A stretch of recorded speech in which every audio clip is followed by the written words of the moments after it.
there's a lot that's still up in the air. But if we just say that maybe the rest of the bodies are delivered, how do we get to phase two? And what should phase two look like?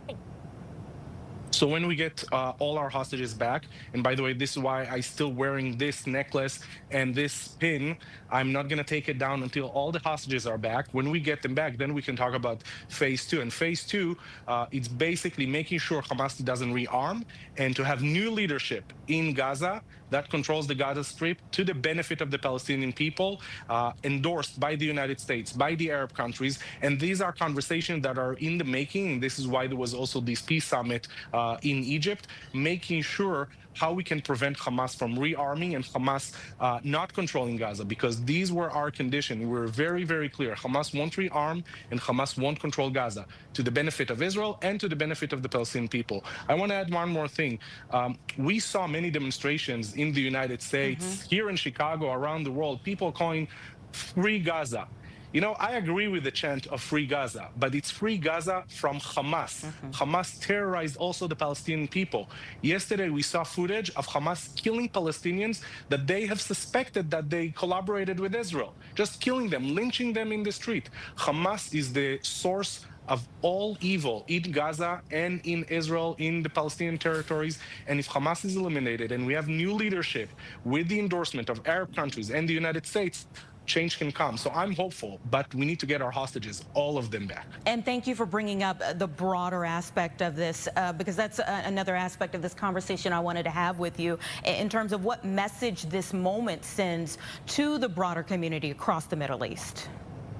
It sends a message that Israel stretches its hands for peace. We have done that. We have done it in 2020 with the Abraham Accords, with the normalization with the UAE and Bahrain and Morocco, and it can be done with more countries. We saw that this peace plan and the peace summit was endorsed and supported with countries that don't have diplomatic relations with Israel.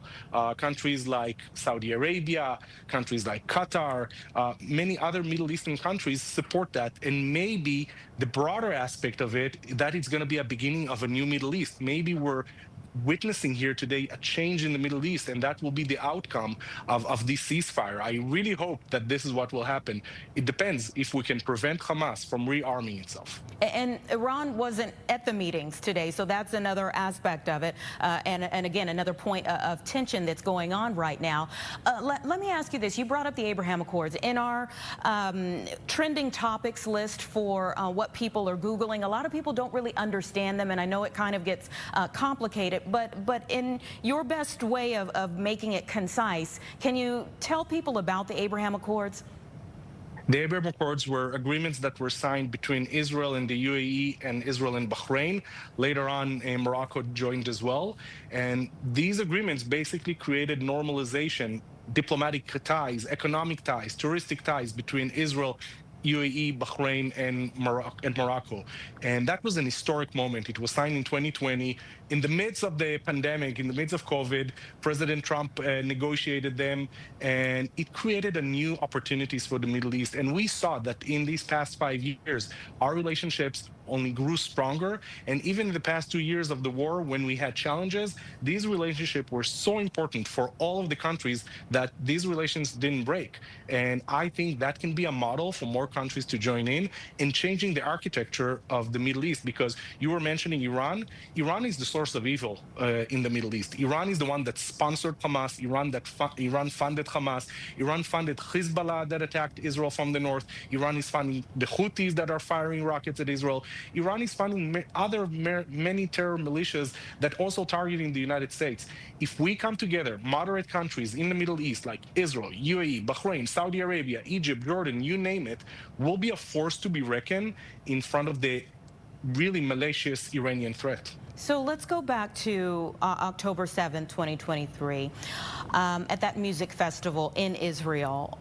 What has been your interaction? I know you're fairly new to your post, but even if you could explain it from the standpoint of the Consul General before you, what is your responsibility, and what was that person's responsibility in terms of interacting with families? There were so many from the Chicago area who were affected in a great deal. So some of their relatives made it home alive. We saw the very first couple that were from Evanston, but then we also saw like Hirsch Goldberg Poland, who did not return home alive to his parents. As a Consul General, what is your responsibility in terms of interacting with families in times like these? So we will support every family that wants our help. Before coming to Chicago, in my role in Israel in the past 2 years, I tried to help families of hostages to meet elected officials. I was in charge of U.S.-Israel Congress relations, so I've organized meetings for them with congressional leaders that came visiting Israel. And here, the consulate, the Consul General, and the entire team supported these families, gave them a voice, saw what they needed. And I can tell you, I met Leah Pauline, the grandmother of Hirsch. She lives here in Chicago. I met her several times since my arrival here. She spoke at a vigil on Sunday that we did to commemorate 2 years to the October massacre, to the October 7th massacre. She's such a remarkable and strong woman. She's the one that fills my heart with hope, because she went so much pain, through so much pain, that I cannot even think of what she went through, but she's still optimistic and she's still fighting for all the hostages to be back home. And that's exactly what Hirsch parents in Israel are doing, Rachel and John. They're fighting for all the hostages. And thanks to these people, we're seeing these days that the hostages are released. So we're supporting them. We're there for them for whatever they need. And I'm also sharing their pain. You know, Hirsch, it's such a tragedy. He could have been released today or before even and celebrate with us, but he was murdered by Hamas terrorists in the tunnels. And that's heartbreaking. And he should have been home. He deserved better, and he should have been here today. And we certainly do believe that he should have arrived back to his family. There are several families who are experiencing the pain that his family went through. Right now, we're taking you live to the convoy that is ushering the bodies of those who are being turned over. Again, we spoke earlier about the fact that there is a difference in how many Hamas says that they will release, even for these bodies, 4 of them, and how many were expected to be released, were agreed upon to be released. What do you say to the families who are still waiting? I say to them that we're with you, and we're not stopping the fight. We're not stopping the struggle. You know, I'm just seeing this footage with you. It's live, and I'm tearing up because it's so emotional. Like I said, it's a day of celebration, hostages reunited with their families, but also a day of sorrow and grief that we get also the deceased hostages that were killed either in captivity or on October 7th. And I say to these families, we're with you. We're with you in spirit, in heart, for whatever support or help that you might need. And like I said, I'm not taking this down. This stays with me until every hostage is released. We're not going to stop our demand, because it can only end when all of them are home, also the ones that are deceased. And I hope that they'll get also some comfort to their family.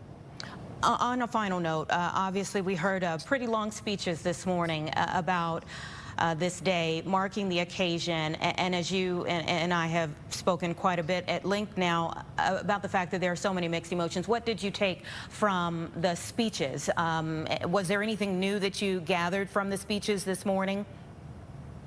What I gather is that there is hope. There is hope for a better tomorrow, despite all the challenges, despite the struggles that we have endured in the past 2 years. What we saw today in these speeches with President Trump and Prime Minister Netanyahu and the entire leadership, and afterwards in Egypt with the entire leadership of the Arab world, that now we can move forward. From day one, we said we don't want this war. We want this war to end, but we want to make sure that our hostages are back and there is security to our people. And security to our people is disarmament of Hamas, and that's what the path that we're going through. And I think that now there is hope for a better future for Israelis, for Palestinians, and for the entire Middle East. So I'm taking hope from the speeches today. Consul Strohmayer, I certainly appreciate your time, and I'm hoping the best as well. Thank you.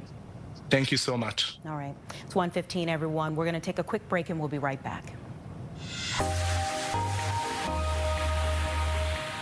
It's that.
Want to know?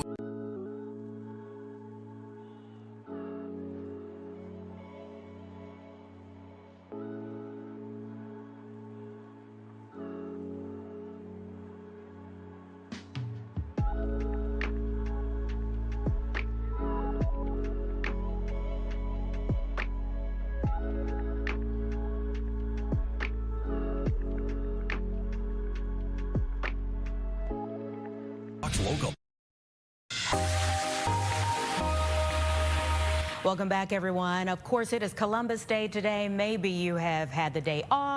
Maybe you went to Mass this morning, or you decided to make it a day of rest. A lot of marathoners, even here around the city of Chicago, that are out walking, maybe trying to make sure they can still get the best out of their legs today, exploring the city just a bit more after the 29 neighborhoods they went through just yesterday morning. You know, after I ran the Chicago Marathon in 2023, I found myself at the Columbus Day Parade, where many probably have gathered today. This is now the 73rd annual Columbus Day Parade in the city, and Casey Cronis is our eyes and ears there. Casey, this was supposed to kick off at 11:45. I know it was a little bit delayed, but tell me all about it.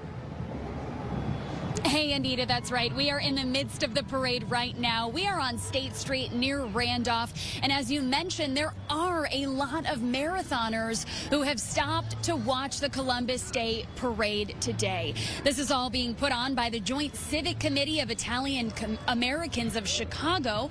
They kicked off just a little bit before 12:30. They are marching southbound on State Street and will end the parade near State and Van Buren. Now, this morning, the JCCIA joined together with fellow Italian Americans for a mass at the Shrine of Our Lady of Pompeii. Today's parade coming as President Donald Trump issued a proclamation for Columbus Day, despite controversy over the day's origins. Former President Joe Biden previously commemorated Indigenous Peoples Day with a proclamation of his own. Both days celebrated today by communities across the nation. Now, right now, floats continue to travel downstate, partaking are restaurant groups, school marching bands, dance troupes, and local Italian American organizations. Anita? Like each parade in our area kind of has its own thing that makes it unique. What makes this one stand out to you? You know, Anita, there are so many people who not only gather to partake in the parade itself, but so many spectators as well that have lined State Street. And as you mentioned, this parade first kicked off in 1952. It is decades old at this point, and we are seeing generations from old to young here partaking in this event. You mentioned the controversy. When you spoke with members of the committee, what was their sentiment about today and the ongoing issues or controversy surrounding it? You know, the JCCIA president, Ron Onesti, who we interviewed earlier today, says that he really hopes that all groups can celebrate today with a nod to the past, but also looking ahead to the future, and welcomes everyone from all backgrounds to be here today to take part in this annual tradition. Casey Cronis reporting there from the Columbus Day Parade making its way down State Street. Casey, thank you. Thanks, Anita. Nice to be able to see it going by live right now. Plenty of people make their way out there every year. I want to bring in Andre DeMio, the president of the Italian American One Voice Coalition, to talk a little bit more about the proclamation from President Donald Trump, but also where we go forward. Thanks so much for your time. Oh, good to be with you, Anita. Thank you for having me on. You know, the celebrations are, especially in the last 5 years, have not been without some controversy. So let me first ask you, what's your reaction to President Trump's proclamation recently? Well, we're very glad that he made it clear that this is a federal holiday. It's still a federal holiday. And that's why Columbus Day should be just for the celebration of the special day for Italian Americans. You know, Columbus is an iconic symbol that represents the acceptance of Italian Americans into this country after the discrimination and denigration that they suffered in the early years. So Columbus Day is an important day. And Indigenous people, we want to celebrate right along with them, but not on this day. We shouldn't share a holiday. In fact, along those lines, we've formed an unprecedented alliance with the Native American Guardians Association, they work to defend their heritage for preserving names like the Redskins and the Chiefs. And they agreed to leave Columbus Day alone, and let's celebrate Indigenous people and Native Americans on other days. Yeah, you mentioned a couple of things that I wanted to get to because you talked about the NFL. They do have some interesting thoughts that they've shared with you about football. Tonight, the Bears play the Commanders, who were not known as that name for most of the time that many of us have been alive. So what did they share with you about that aspect of things? Well, they respect the names and images of Native Americans that have been torn away from these teams. They want those names and images back on the fields because that represents their heritage. You know, their motto, NAGA, Native American Guardian Association, their motto is educate, don't eradicate. And that's what we support them on. They want to preserve those names that are so much to their heritage and their history, just like we want to preserve Columbus Day. And that's why this is a great alliance between two groups that are facing this cancel culture. Let me ask you this. I saw that you were quoted saying this does not have to be an either-or proposition. Explain what you mean by that and what you could see coming from more people adopting that thought process. Well, certainly we want to foster unity and not division.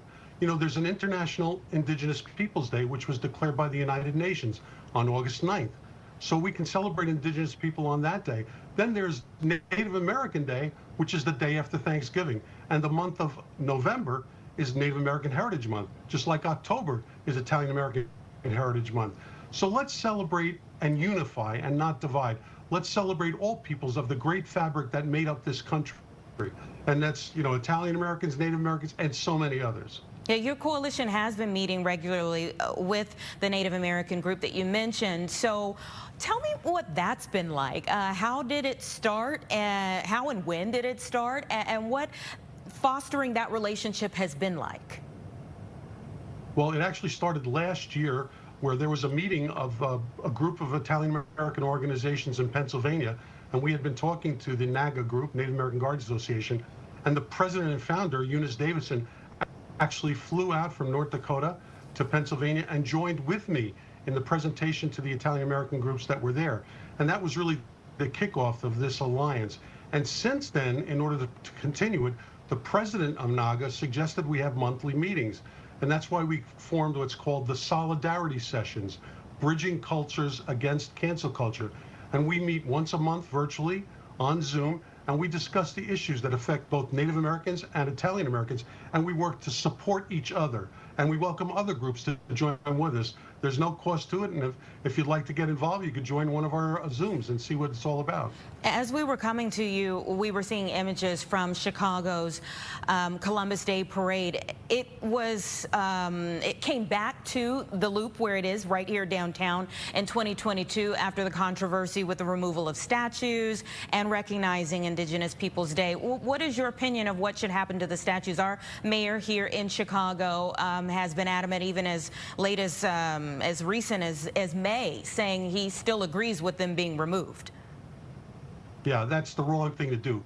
Those are part of our history, and they're respectful of Italian Americans, those statues. And you know, it's not just Columbus, but it's also the founding fathers and so forth. You know, we shouldn't wipe out our history by taking away these statues. That's the wrong thing to do. As a matter of fact, our organization, the Italian American One Voice Coalition, filed the first landmark federal litigation against West Orange, New Jersey, for removing the Columbus Monument there. That case is still pending, and they've tried to get it thrown out. But we keep on prevailing, and we hope that we survive on this, and if we don't, we'll take it all the way to the Supreme Court, because you can't wipe out our history by removing these statues. And do you think that removing the statues in and of itself wipes out the history, even though we're still having the parade and whatnot? Well, sure. I mean, you know, the statues are there for historical reasons. Many of them were actually paid for and put up by Italian Americans themselves with their own money. So it's something that's important to the Italian American heritage and as a defense to our heritage. So the statue should be left alone. And yes, we're glad that the parade is back in Chicago. As a matter of fact, last year, the Native American Guardians Association actually marched in the Chicago parade, thanks to Ron Onesti. So we were very pleased. That was another milestone event. So let's, again, foster unity. Don't tear down our statues. That's the wrong thing to do. Let's work together, respect each other, and move forward together. What are some of the other issues in 2025 that your organization is working toward, or litigation that you have pressed forward with? Yeah, well, that's our major litigation right now, but our organization, we are strictly there to defend Italian-American heritage and culture against, discrimination. Of course, there's still a lot of negative stereotyping about Italian-Americans. Italian-Americans are the last ethnicity that it's okay to bash. There's no political correctness when it comes to Italian-Americans. Unfortunately, we still get labeled with that mobster, mafioso mentality, which is just not right. That stereotype's not right. So we're there to defend our heritage against those types of things, as well as defend our iconic symbol of Christopher Columbus. Andre Domino, president of the Italian American One Voice Coalition. Thank you so much. Have a great rest of your day. Happy Columbus Day, Anita. Happy Columbus Day. All right, everyone, it's 1:28. We'll be right back. Gannon.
Everybody, it is a cloudy day, but not so bad out there.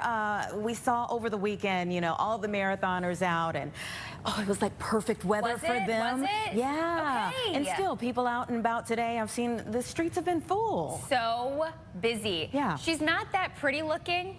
You can kind of see it from that live shot. But the temperature is okay. Yeah. Upper 60s, low 70s. If you're walking around. Fall. Fall feel, yes. Yeah. We have a little bit of rain out there west of the city, but that rain is going to be ending over the next couple of hours.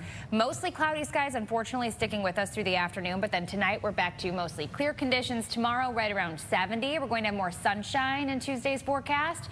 Then the chance for a little rain is back Tuesday night into Wednesday. Some sprinkles here or there, but Wednesday's headline is the cool temperatures, a high of only 63. I'm glad to hear you say over the weekend that was perfect for me. I was worried it was going to be too warm. Oh, no. No. You know what? The weekend before, I was worried because it was like still hitting 80 then. Right. And I was like, oh, my. I feel like all runners kind of turn into meteorologists the week of a big run. So I'm like, ooh, that's not too good for them. But yesterday turned out to be phenomenal. Yeah. Well, we're ending the week with 75. So we have a little bit of everything. And then this weekend, unfortunately, the chance for rain is back. So Friday night through Sunday, we have the potential for some wet weather. And the trend is cooler for the second half of the weekend.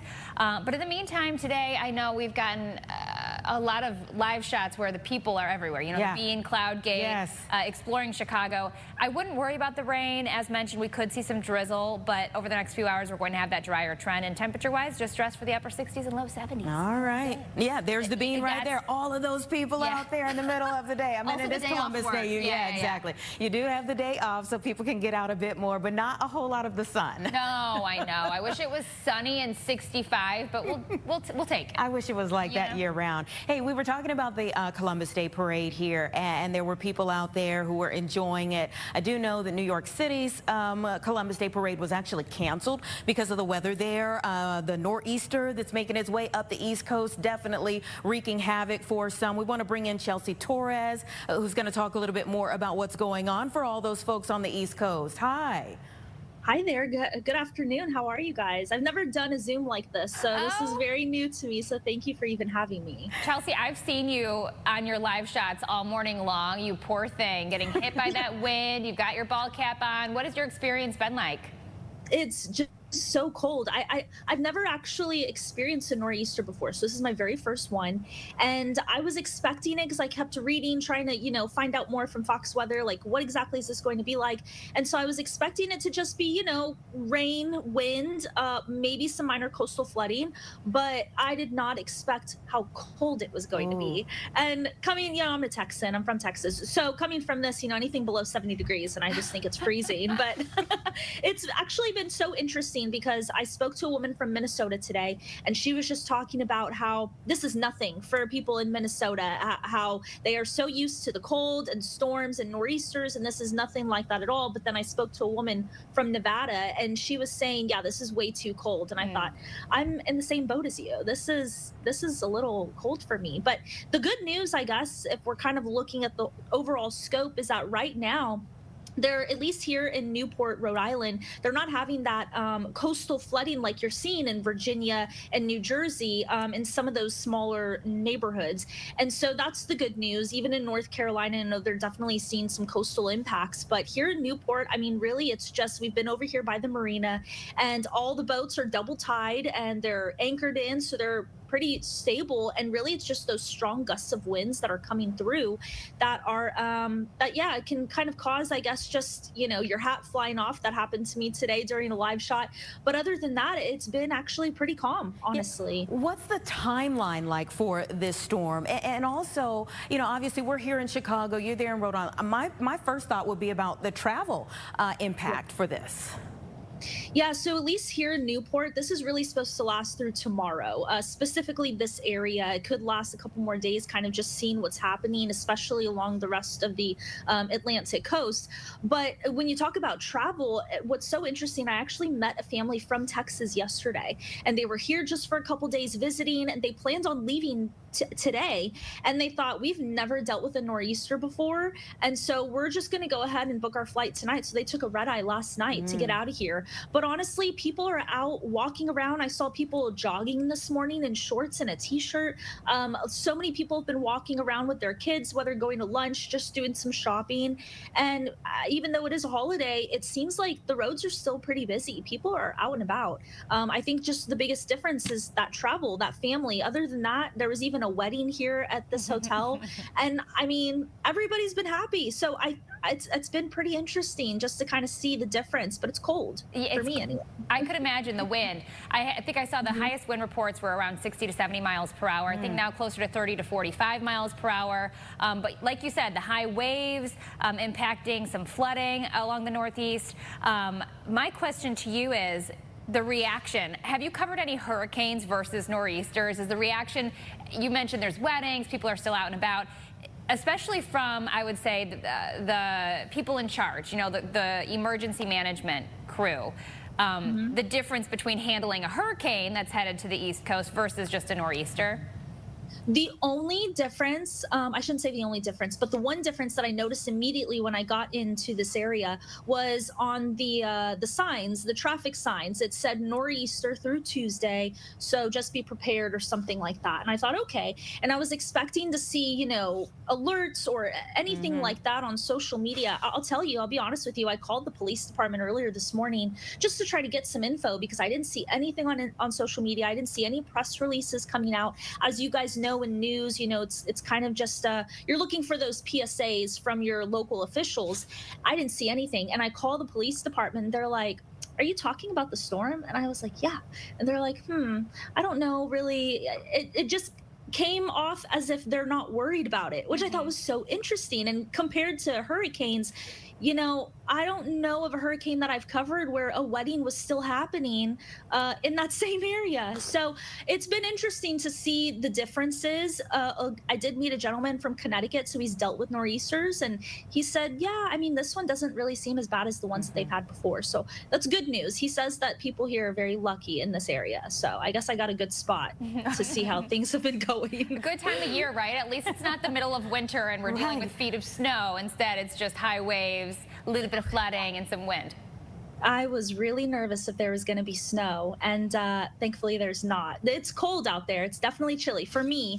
And you're right about the winds. You know, this morning it was so much colder, I think, because of that wind chill and how strong the gusts were. But now it's kind of scaled back a little bit, and it's just like a light rain too. So we'll see. We'll see kind of. We're going to be back out there again here in the next few hours, and we'll see if it picks up. Yeah, you mentioned hurricanes versus nor'easter. System-wise, and the time of year we're in, what are we looking like? How much longer would we be talking about hurricanes? Well, hurricanes and nor'easters. So the nor'easter season started last month, and it'll go through, I believe it's March.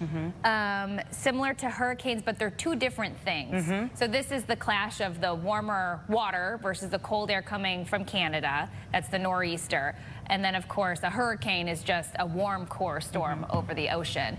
And that season should end? Same thing. Right. They end at the same Fall time? to winter, yeah. Okay. So we'll see. I mean, nor'easters are no joke in the winter, absolutely. You know, that's talk about travel issues. Yeah, yeah. So hopefully it's a calm season ahead. I'm sorry you're dealing with the chilly wind out there. Thank you. I appreciate that. I mean, honestly, from what I've been hearing from a lot of the locals, I think I got pretty lucky comparatively to some of the other spots along the eastern seaboard. So, yeah, we'll see how today goes. But I mean, again, I think by tomorrow this should pass, at least where I'm at. That's what we keep seeing. That's what we've been hearing. So that's the plan. I'll cross my toes. Well, we certainly hope that works. Chelsea, thank you so much. Thank you, guys. All right.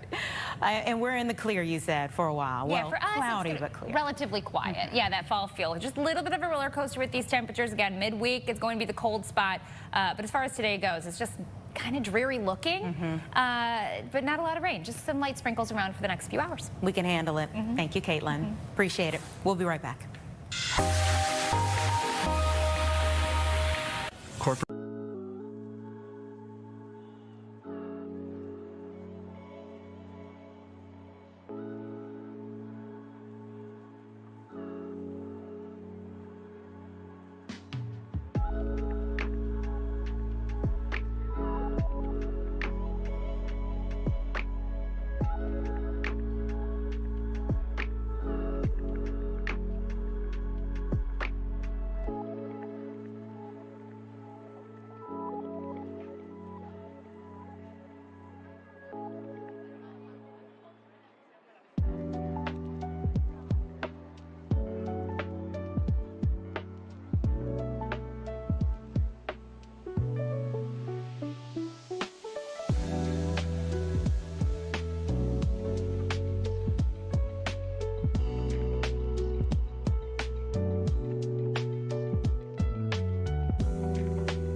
We're back right now giving you a live look over the city. It's a beautiful day, even though it's cloudy out there, but a great day for people to get out and about. You know, as we're giving you this live look over Grant Park, Millennium Park, and downtown, so many people are out and about, and we recently got an alert that caused some concern, and we want to talk a little bit more about it.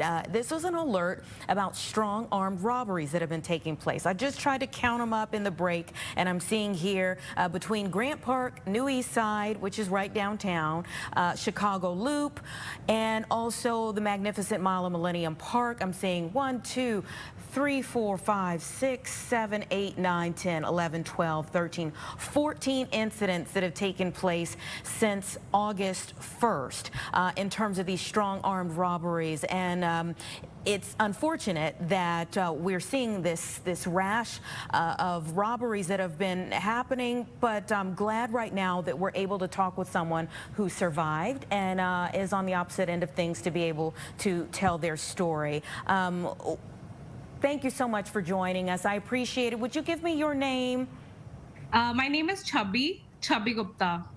Tubby, thank you so much for your time. So sorry that I'm speaking to you after having gone through something like this. But like I said, the good news is that you survived. Tell me where you were and what happened. So I was walking on 230 North Michigan Avenue. So I was walking towards the Trump Tower, okay? So somebody came from behind, like diagonally behind me towards the road, okay? So he came and he snatched it from behind, okay? And so as soon as I felt something on my neck, I held my locket and I screamed a little, okay? Till the time it was broken off, and till the time I could just turn back to see who he was, what had happened to me, he was already 2 blocks away. Wow. Wow. Yeah. So, and then at that time, I just held my locket there. Few people gathered there, and then they were telling me a little bit about how he looked. I could only see him from behind. So yeah, that's what happened. But thank God I did catch my locket and my chain. My parents had gifted me that when I got into my MBA college here in the US. Yeah, and I see here in each incident, the offender targeted lone, unsuspecting victims on park property, and while using physical force, like what you experienced, took possession of the victim's property. A gold chain or necklace was taken in each occurrence, like yours, that meant so much to you, and thank goodness you got it back. How scared were you in this moment? Yeah, I was shivering. Like for a moment, I was numb. I couldn't like really gather my thoughts of what happened to me. I was looking down to find the broken piece. You know, I was like, please God, like the piece that he took, maybe it had fallen down. But, you know, I couldn't see it because, you know, in anxiety, like my skin was vibrating a little. So I was like, whatever it is, I can grab whatever I have and just like leave from this place right now. Yeah, for so many people, it takes a very long time to get over that level of anxiety that you experience, even in a short period of time. What have things been like for you since this happened? Yeah, since this has happened, like, you know, I like to file the complaint. Even I took like a little moment, you know, as an international student and like now working, you don't want to get into, you know, trouble like this with the atmosphere that's going around, right? So, you know, my parents were really worried back in India, like, you know, so yeah, like, but then I did gather the courage. I did report it and everything. I don't want this to happen to anybody else. And even, you know, when I am on the street and I see some Indians, like, I tell them, like, bro, like, if you have a chain, keep it inside or probably don't wear it around. Wow. Yeah. And when you say don't wear it around, just going back to this alert, when it talks about things that people can do, it talks about being aware of crime that may be happening in the area, also paying attention to suspicious individuals, reporting suspicious activity, which is what you did after it happened, using the buddy system, which obviously we can't always have someone else there all of the time. If confronted by an assailant, try to remain calm. How did you scream? I mean, when someone says remain calm, that seems easier said than done. Yeah, like I screamed at the moment, but then after that, like like probably for like 2 seconds I might have screamed, but after that I was trying to look what happened and to gather myself for a minute. At that time you just need like somebody warm to go to, right? Yeah. That's what I feel. Yeah, like you need somebody to take care, but like if you're living alone and things like this happen, I don't know, like. Yeah. So when you're out and about now, since this has happened, what's going through your mind? I'm just alert. Like I keep my bags in one place and I'm always alert. I'm like touching my bag all the time. Don't wear any jewelry, imitation jewelry per se. And I'm just alert, like of my surroundings a little more than I was earlier. Yeah, we obviously report on a lot of crime that takes place throughout the city, but obviously it's not overrun. That this isn't the experience that every single person in our city will have. But what do you think what you went through says about crime in our city? I live in the 31st Street, so in the South Side. So I have seen that things are pretty normal in this area because I even go to the gym and come back at 8 p.m. It's pretty silent in this area, but something like this that happened in mid-daylight, like it was 4:30 p.m. and there were so many people around me. That says that, whoever is doing this, they are not scared, or they have probably done it multiple times to feel secure enough to keep doing this again and again, right? So that's what when this happened, even while reporting, I just said that please take out the camera footage and find these people or find a pattern so that these people can be eliminated. And now that you say that report somebody suspicious, like how can you like classify somebody as suspicious? That when you think about it, it feels like a vague idea. So I'm not sure how to like eradicate these things, but yeah. What did the police say to you when you reported it?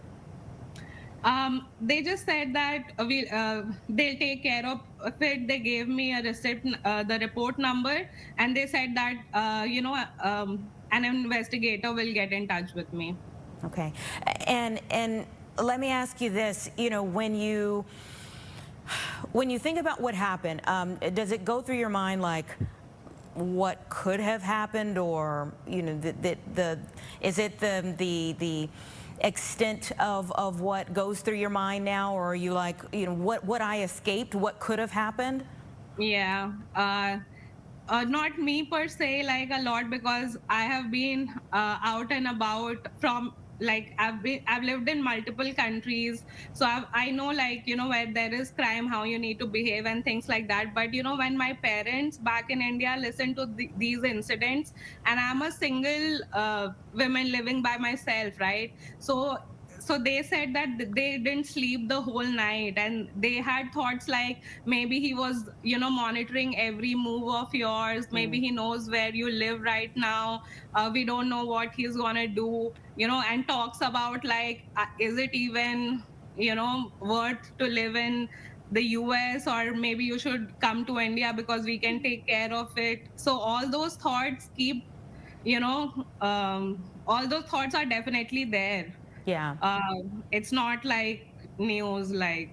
Yeah, and that was going to be kind of the final thing. What your parents' reaction to you continuing to live so far away from them was what? Yeah, so they are very scared, and they keep telling me, I don't know what is it that is holding you in the US. Like there's no safety, there's no, how like parents are. Yeah. A woman's safety is the most valuable thing to them, not career progression or anything. They just want their kids to be safe. So that's how they feel about it. Yeah, you are their precious cargo. We're at least, again, glad that you survived, and I hope nothing like this ever happens to you. But thank you for sharing your story, because other people need to hear it, need to know what's happening, so that they can hopefully avoid the same thing happening to them. Yeah, for sure. Thank you so much for having me over. It was lovely to chat with you. Same thing, Chabi. Take care. Take care. Bye-bye. All right. You know, she mentioned being down on the south side around 30th to 31st Street. A lot of people frequent that area, especially on game days. It is a game day. We're going to see people out and about, maybe going to the Bears game tonight against the Commanders. Let's bring in Lou to talk a little bit more about the game that we're getting ready for this evening. Lou, we had a bye week, and people are kind of thinking, all right, what can I expect from this team after a bye week against one where we all were like, oof, at the end last year? Well, let's hope. Oh, you're comparing it to last year. I thought you were going to compare it, Anita, to the last game against the Raiders, where they had the winning hand that blocked that Raiders attempted field goal that would have given Vegas the win. From last year, you know what? They went into the bye week last year. Everyone was feeling great about the Bears. They were 4-2. They came off that big win in London against Jacksonville. And me personally, I thought, wow, we're going to go to the playoffs this year. And then we know what happened. Hail Mary, and it gutted the season because they lost 10 games in a row and finished up the way they did at 5-12. It's a different group. It really, truly is. And it's led by a different head coach in Ben Johnson. So I am confident that Ben Johnson and his coaching staff, as Ben said, did some serious self-scouting during the bye week, giving themselves the opportunity to see what they're doing right and what they're doing wrong. They worked on it this week. And then most importantly, obviously, the time off gave the Bears a chance to get healthy in real important areas, and specifically linebacker with TJ Edwards, who's a tackling machine, and cornerback with Kyler Gordon. Both gentlemen should help this run defense, which has been pretty bad through the first 4 games of their season. So I expect a good Bears team tonight. And frankly, you know, I look back and everyone says, well, what do you think? Are they going to win this game? I can only tell you what happens when Ben Johnson has been offensive coordinator in Detroit. And his offense came back after the bye week and scored 47 points 2 years ago and 41 points last season. So I'm feeling good about the Bears offense tonight. Not sure about the defense. We'll see. That was going to be my next question. Please tell me what your concerns are with the defense going into this game against Jaden Daniels. They can't stop the run. They can't, Anita, they can't stop the run. They're the worst in football. Actually, they're almost historically bad, giving up like 6.6 yards per carry through 4 games. And that's awful. So it needs to get a whole heck of a lot better, because once you stop the run, you give yourself a better chance of stopping the pass. And that's what this team worked on. They haven't put pressure on the quarterback, or at least enough pressure on the quarterback either. So defensively, the Bears need some work, and hopefully we'll see the fruits of their labor tonight against Washington. Yeah, you know, when the season began, Ben Johnson said he was happy about having an early bye week because it would give him the time to kind of really assess where the team was, what he's working with here. And what do you think at this point we're working with? Well, we're working with a team that really has to improve on the defensive side of the football. Not everyone agreed with Ben Johnson. DJ Moore said, I'll tell you that this week 5 bye week is terrible. DJ Moore hated the fact that it's such an early bye week. He said, we didn't even really play any games. And we got 13 plus straight to play now for the rest of the season. I will argue that at 2-2, it gave this team the chance to see what they needed to fix, and now it got guys healthy because 2 of the more important players on this team play on the defensive side of the football, TJ Edwards and Kyler Gordon, and that should help the run defense. Unfortunately, Grady Jarrett still isn't healthy enough to play. He's suffering with a knee injury. Grady a little longer in the tooth, 32 years old, 11th season in the league. So it's going to take him a little longer to get healthy, but it'll give a chance to a guy like Shamar Turner, who the Bears drafted in the 3rd round at defensive tackle. Let's see what you got, kid. Turner will get the chance tonight. All right, let's see what you got. Lou, what do you have up for the rest of the day? On a game day, what does the rest of your day look like? Well, we're getting ready for a big show. We've got Bears Game Day Live coming up at 5:30 tonight. And for those watching, Game Day Live, Bears Game Day Live will be on Fox Chicago Plus, which is channel 50, because we'll be carrying the American League Championship Series on Fox 32 Chicago. So Anthony Herron, Tina Wynn, Cassie Carlson live from Washington, D.C. We'll have Bears Game Day Live coming up at 5:30. Okay, you guys still doing the post show as well? Doing the post show as well after the whistle with Tina Wynn, Jim Miller, the former Bears quarterback, and Pat the designer from ESPN Radio on all our Fox Chicago social channels. So much to get to, so we certainly appreciate you taking a few moments of your time for Chicago Live. Appreciate it. Always, Anita. Thank you. All right, we love Lou around here. Okay, so the game is tonight in Washington, D.C. We're certainly hoping that the Bears can pull this one out, but of course our team is going to have it all covered for you. We're going to take a quick break, and we'll talk about a few other things on the opposite side of this break.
Well, the Illinois General Assembly's 2025 veto session is set to begin tomorrow. We're going to bring in political reporter Paris Schutz now to talk a little bit more about these big days that are ahead. There's so much that they have to get through, Paris. Yeah, there is, Anita, but one thing that I don't think they're going to get to is a Bears stadium or legislation to help with some tax relief for a Bears stadium.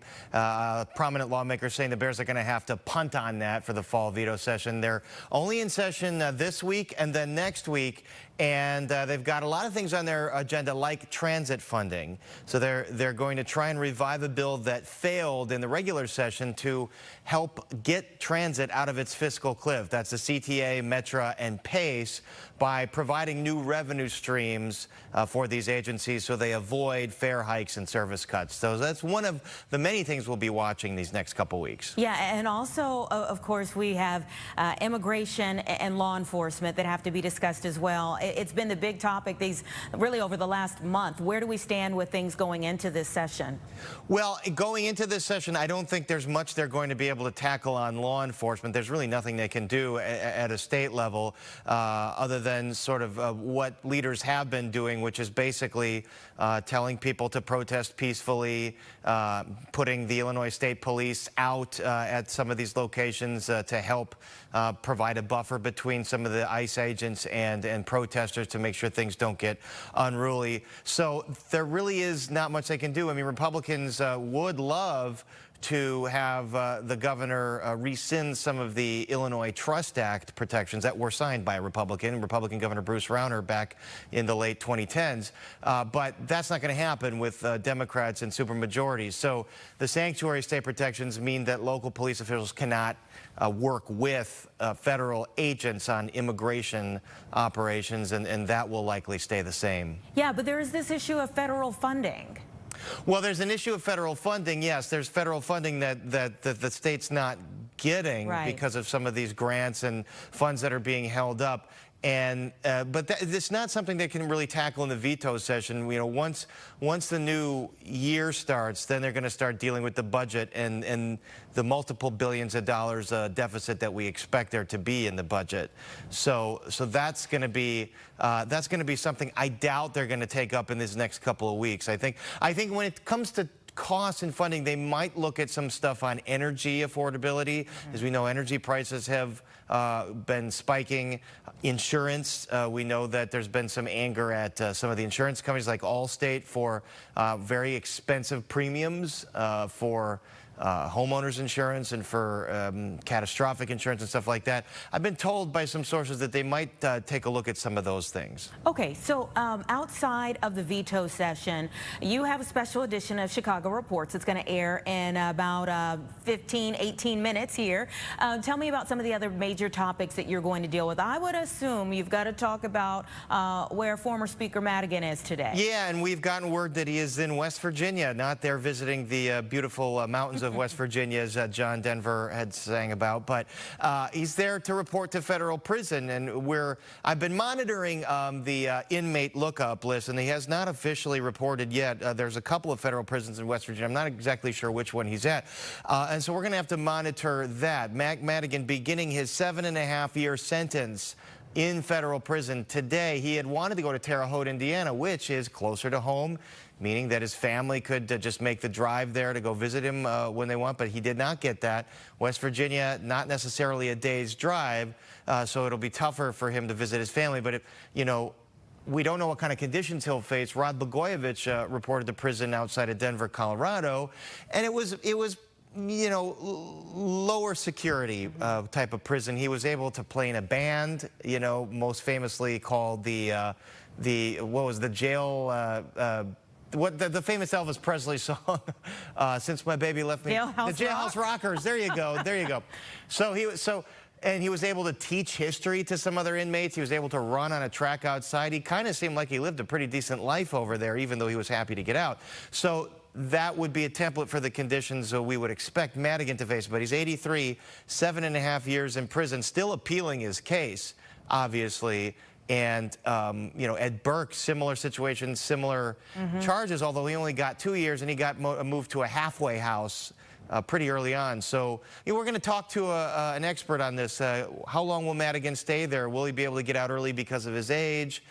We just don't know. So those are things we're going to dig into. Yeah. What are some of the other big topics that you are working on right now?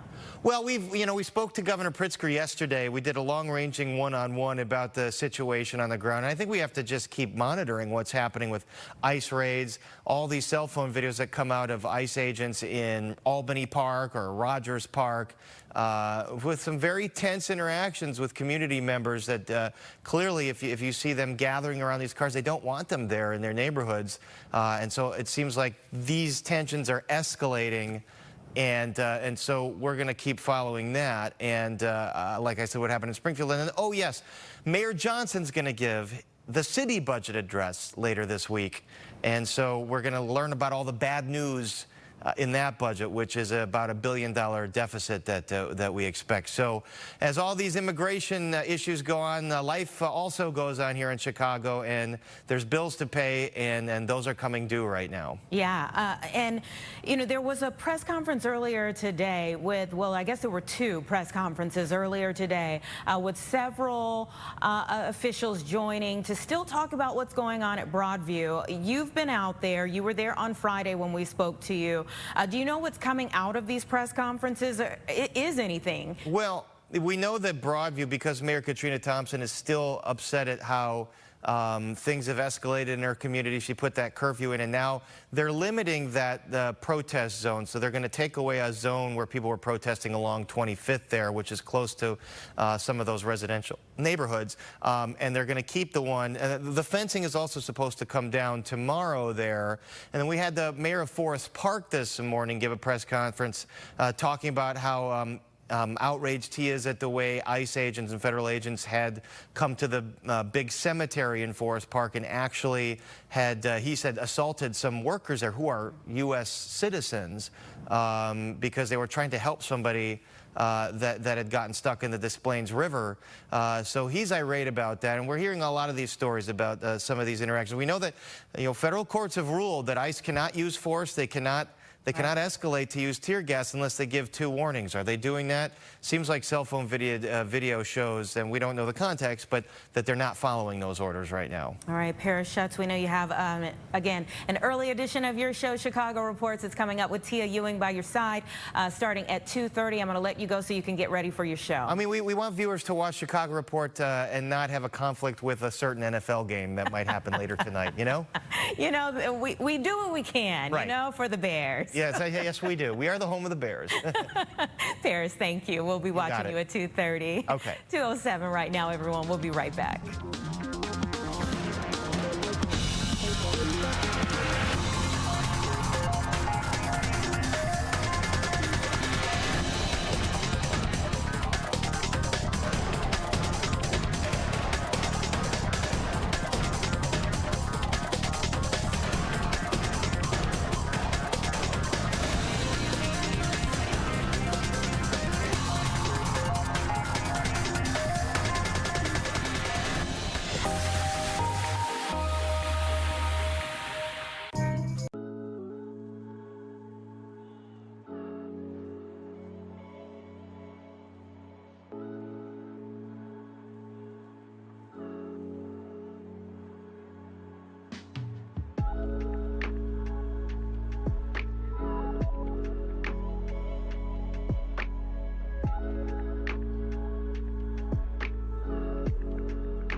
Welcome back, everyone. As we have been saying, it is a historic day as ongoing conversations are happening about peace in the Middle East. In fact, just moments ago, a Gaza ceasefire deal was signed formally during a summit in Egypt.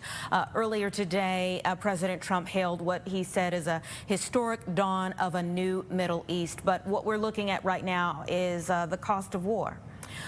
These are 4 of the bodies of hostages, Israeli hostages, that are now being driven back to their families. Some 20 living hostages were released earlier today, but These are 4 of the many that were bodies that were still in captivity, and there's still a source of tension as to whether the rest of the bodies that were being held by Hamas will be delivered as well as a part of this agreement.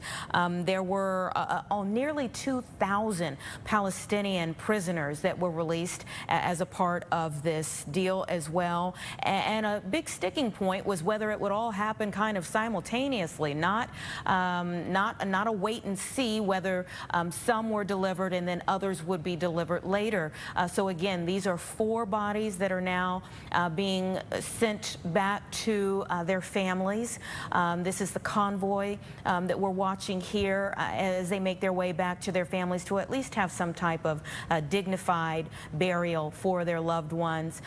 We are happy for the families of the living hostages, and there are still many families who are still waiting to see whether their loved ones' bodies will be turned over as well, as this still is in its infancy, this ceasefire deal that's now been formally signed there by President Trump and others there in Egypt at a summit. We're going to continue to follow what's happening there. We'll take you back live if there's any other event that happens while we're still here. But as we have been watching things happen today, again, there have been some celebratory moments, and one of those is now seeing how the markets are reacting to this news of peace. And you see green on the screen, which is typically a good thing. We want to bring in our friend Ross Mack to talk a little bit more about what we're seeing out there. Thank you so much for joining us this afternoon. Thanks so much for having me. Tell me about how the markets have reacted today. What have you seen? Well, I think what you see is just a rebound, right? I think people. However, it always is a good thing when Trump goes back to Twitter to actually say, you know what, I do believe that the U.S. and China would actually come to some good conclusion. And so just actually giving people, an idea of what occurred was, kind of early on Friday, Trump tweeted that he wanted to raise tariffs on China by an additional 100%. And as a result, we had over $2 trillion of value wiped away from the stock market. And we also saw a large sell-off when it came to crypto as well. And so, a lot of people panicked, and as a result, investors do not like uncertainty, and as a result, they ended up selling their stocks. Wow. And of course, how does that feel to the everyday person who maybe has some stocks in certain things? Well, the reality is, if you're an everyday investor, right, I implore people all the time, right, especially in my Maconomics Investing Club, is listen. Do not be short-sighted. Always remain a long-term investor, because had you looked at your portfolio only on one day and you see, many of your names down 5 to 10%, you could obviously panic. And guess what? You would also be a person that panic sold. And as a result, you would be, you would be quite mad about coming in today and seeing a very large rebound. And so I think it's important to understand you can't time the market. The greatest thing that's on your side is time, and I always implore people to remain invested even in times of uncertainty like we witnessed this past Friday. Yeah, and we even saw the Chinese markets fell. Not just the American markets, but the Chinese markets fell. Yeah, listen, at the end of the day, the U.S. market is kind of the quintessential place that everyone, globally looks at. And so when we have uncertainty, when we have volatility, other markets tend to follow suit. And it obviously makes sense that China market would follow suit, just granted that they were thinking that their exports, things that they send to the U.S., granted we are their largest trade partner, they were going to see tariffs increase an additional 100%, right? So it's good to understand, right? If you look back towards the beginning of this year when Trump took office, we saw a lot of volatility when it came to Trump announcing his tariff plans, whether it was from China or Japan, you name it, any of our trade partners, Europe, etc. We saw volatility in the market. However, as time went on, things would subside. And, prior to this past Friday, the stock market was trading at all-time highs. And so I think it's important that, sure, you can look at it at a very small scope and say, okay, this is bad. But over the past few months, right? We've just been seeing the market make new and new highs each day. Yeah, and as we have been watching what's been happening, the instability, I guess, what are some other things that you are counseling folks on right now who may not be used to it? Yeah, the greatest thing, I'll say this, right? The greatest thing is time is on your side, irrespective of who's in the White House. The stock market tends to do one thing, right? And that is deliver great returns if you are a long-term investor. And I think anybody that's sitting at home and doesn't know what to do and they're sitting on the sidelines, I think it's very important that you say to yourself, I want to participate, because people, you cannot save your way to wealth. You have to invest. You have to allow your money to work harder for you than you work for it. And I think the stock market is that one place that, you know, American dreams are coming true, because the cost of living is going higher. The American dream is getting further and further out of reach if you're on the sidelines not participating in the stock market. And so anybody at home, continue to invest, and more importantly, do it on a monthly basis. Something called dollar cost averaging will be your friend, and you will see that in years from now, 10, 20, 30 years, you'll finally become, you know, financially free. And one way to truly do that is being disciplined and consistent within the stock market. What are some of the markets, though, that we're seeing really struggle with the trade and the tariff talk? Because, for instance, while we're dealing with the shutdown right now, you see that the vice president has talked about the fact that the tariffs could help in terms of reimbursing some of the people who aren't getting checks right now during the shutdown. Yeah, listen, I want to just obviously be, you know, sympathetic to anyone that is currently out of work, to, you know, all of our government employees, etc. I think it's important to understand, right, a lot of things that you can't control. And so when you talk about different industries, I think whether it's in the travel industry, right, you're starting to see some. I think one of the biggest things is that a lot of people don't see is that there's a huge division amongst, you know, the lower class and the upper ultra wealthy class, and there's trillions of dollars being made. And once again, I'm gonna just go back to my first point. You have got to invest, right? This past weekend, I was in New York, and a young lady approached me saying, hey, I work for the government, and we're currently out of work. And if it wasn't for you and some of your teachings, I would not have known how to make money outside of my work, right? She's a person that invests. And so, you know, there are obviously going to be sectors that are going to perform poorly when it comes to tariffs, right? But I think when it's all said and done, you have to find ways to navigate and, more importantly, continue to remain invested, because once again, the stock market prior to Friday was still trading at all-time highs, and back to today, it's, you know, rebounding nicely. All right, we hope it continues to rebound. Ross, thank you so much. Without a doubt. Thanks for having me. All right, thank you. We'll talk to you soon. It's 2:18. We'll be right back. Galilee.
I want to take you live now to the near west side for a fantastic event that is going on right now. Oh, this just warms my heart here. Chicago Stars FC now inviting the public for a Future Stars Fest. That's what's taking place. Look at all those future stars there, soaking up some game, getting the good information there from those who are in the know.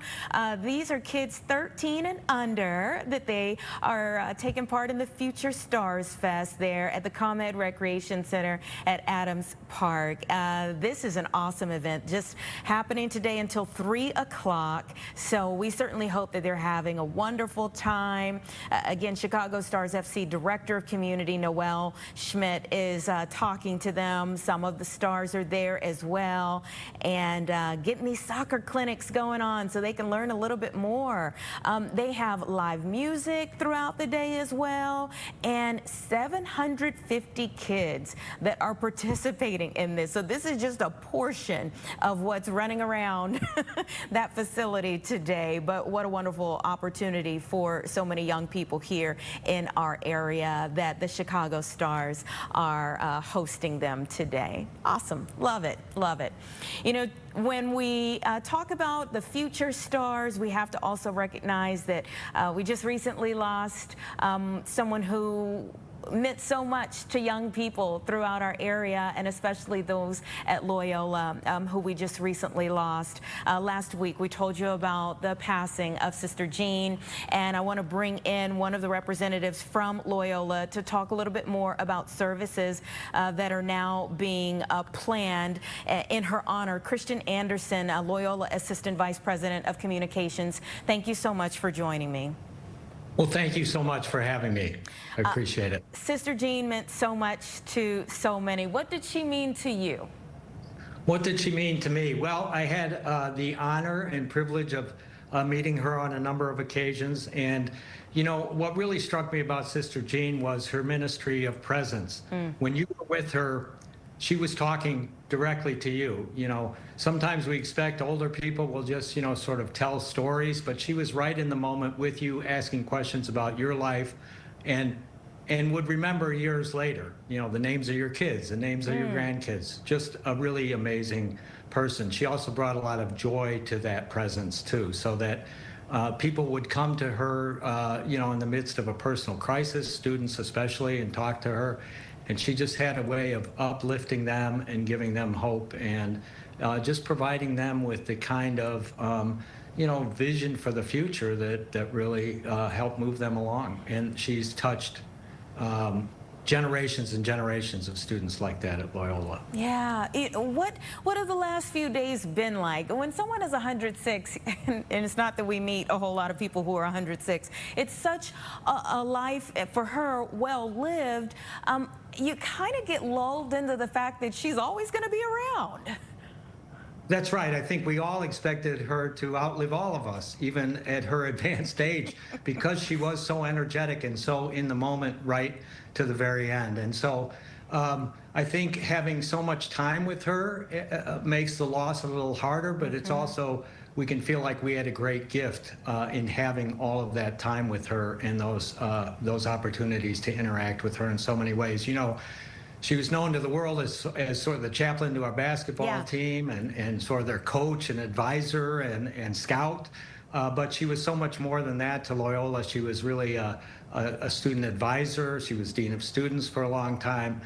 She touched many lives in a very individual way. And so we expect there'll be a real turnout for these services this week. Yeah, please tell us a little bit more about the services that are planned. So Sister was very insistent that these services be open to the public so that as many people who wanted to come would be able to come.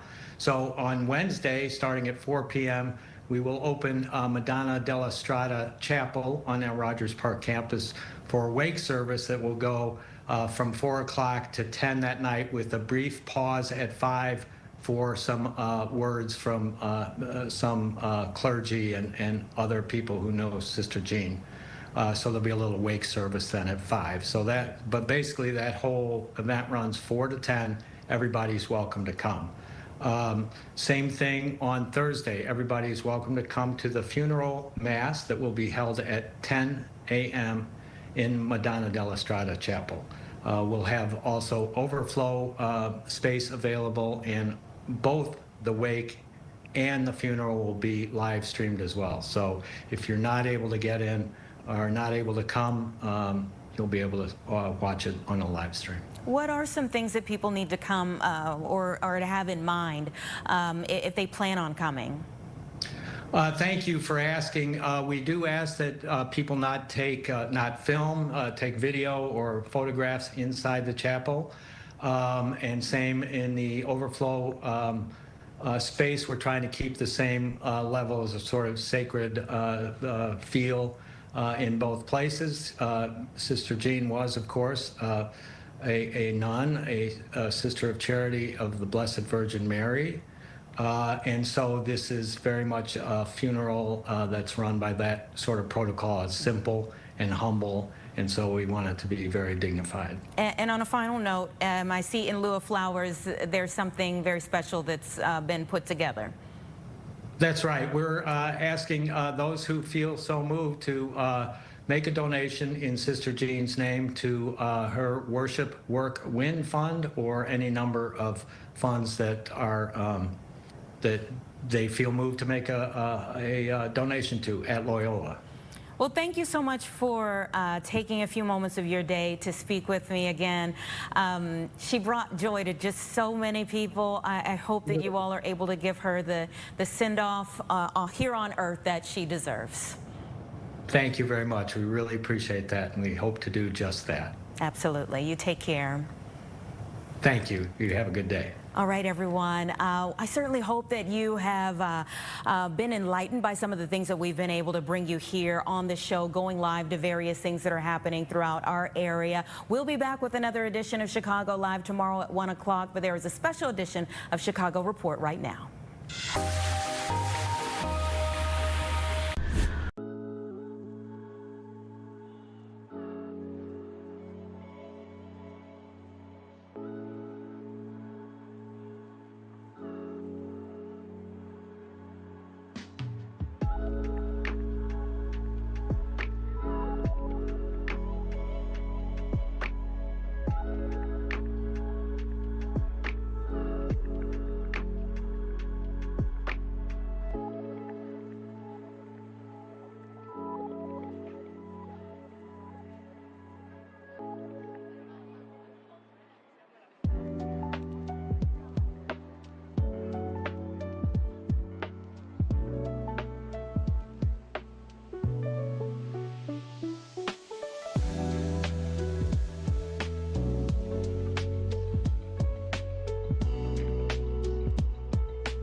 No.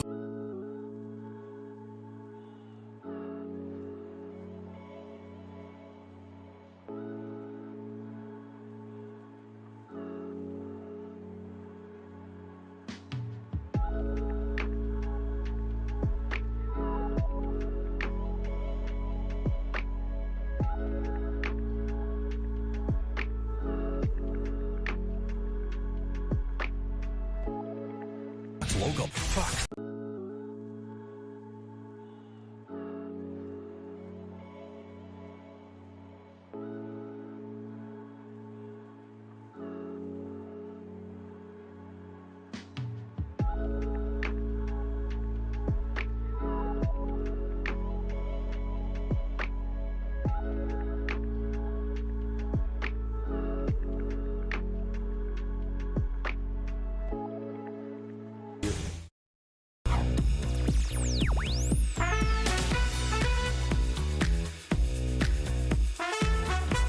Welcome to a special edition of the Chicago Report. I'm Paris Schutz. And I'm Tia Ewing. For decades, Mike Madigan was the most powerful politician in the state of Illinois, and now he is in federal custody. The longtime former House Speaker has reported to prison in West Virginia, beginning his 7.5-year sentence. And this completes the stunning downfall for the man referred to as the Velvet Hammer. Let's bring in former Chicago FBI Special Agent Ross Rice to talk more about this. Ross, thank you so much for your time today. Sorry, Paris, I have no audio. I can't hear you. Oh, he can't hear us. Ross, if you can't hear us, we'll have There to you take go. care of that. Oh, you got can us? hear us Okay, great. now. All right. All's well that ends well. Ross, first of all, we know that he's going somewhere in West Virginia. I looked it up. There's a few federal prisons in West Virginia. Do we know exactly which one and what conditions he will be facing?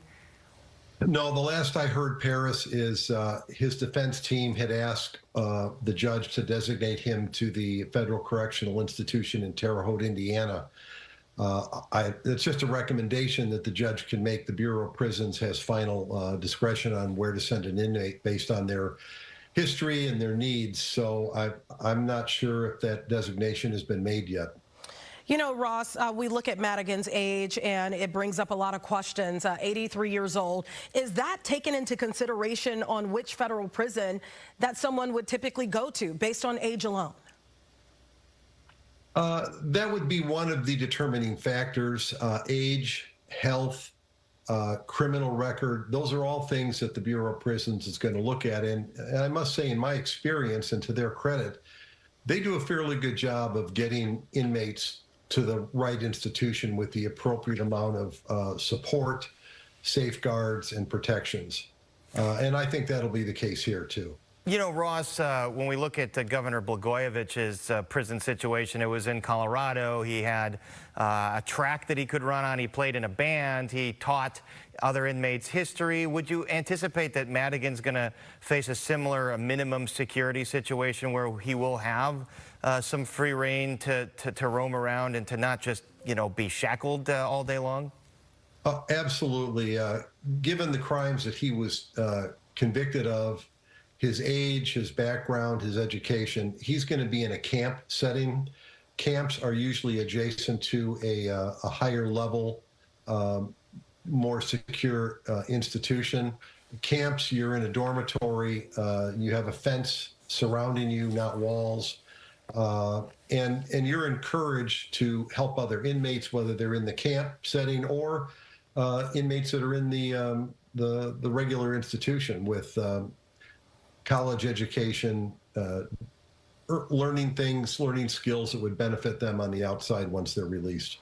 Ross, you mentioned that camp setting in particular, and we do know that Madigan's wife is sick. I think that's in part why he wanted to be in Indiana and why they were pushing for him to be at that facility in Terre Haute, Indiana. That didn't happen.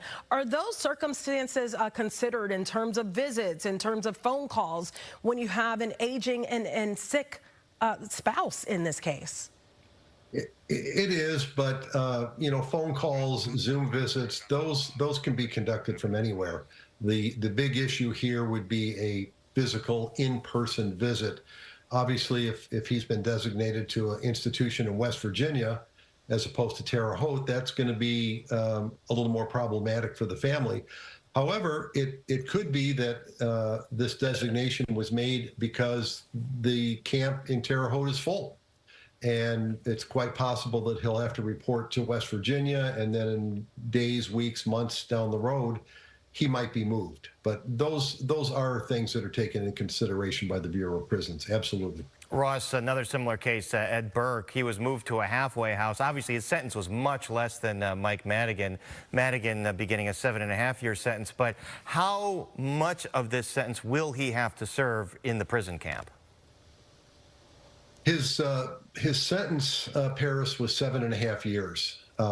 Under federal sentencing guidelines, inmates get credit for good time that reduces your sentence. In this case, doing some quick math, to about 6 years. Now, there's also a recently enacted provision as part of the sentencing guidelines. It's called the First Step Act. And it's directed to and targets elderly inmates who pose no threat to others. They're not convicted of a violent crime, and they may have extenuating circumstances such as health issues that can be better treated outside of the prison setting. And I think that's what happened to Alderman Burke. He was released to the halfway house and I believe is now under home confinement. It makes for better care if medical issues are present, and it helps to reduce the prison population that the Bureau of Prisons has to deal with. They have a finite number of spaces, So if they can put someone who's not a threat to the community in a more benign setting, they'll certainly try and do that. So are you saying that it is possible in this case, similar to Ed Burke, that Michael Madigan could end up in a halfway house? A halfway house is almost always a transition point, Tia, from your regular period of incarceration. You're designated to a halfway house for various periods of time. It could be as short as 30 days. It could be 6 months. Every case is different. But yeah, he would definitely transition to a halfway house. And then if he's released on some sort of home confinement, that would be the next step. But I don't think you're going to see that happening anytime soon, not with a sentence of 7.5 years. And Ross, we know that he's obviously trying to appeal his case. Just wondering your thoughts on the appeals process here and what kind of chances he has on appeal. Well, his defense team filed an appeal with Judge Blakey, who was the presiding judge and who issued the sentence. And they were asking the judge to essentially admit that he made an error in the trial. That very rarely happens, and in this case it didn't, and the judge denied the appeal. They then went on to appeal the conviction to the 7th Circuit in Chicago, which covers the Midwest. They're going to take that appeal under advisement. There may be oral arguments. I know written arguments were already submitted, and they may make a ruling weeks, months from now. Whether it's going to be in favor of Madigan, I would tend to doubt it. It seems like Judge Blakey was very keen in how he ran the trial.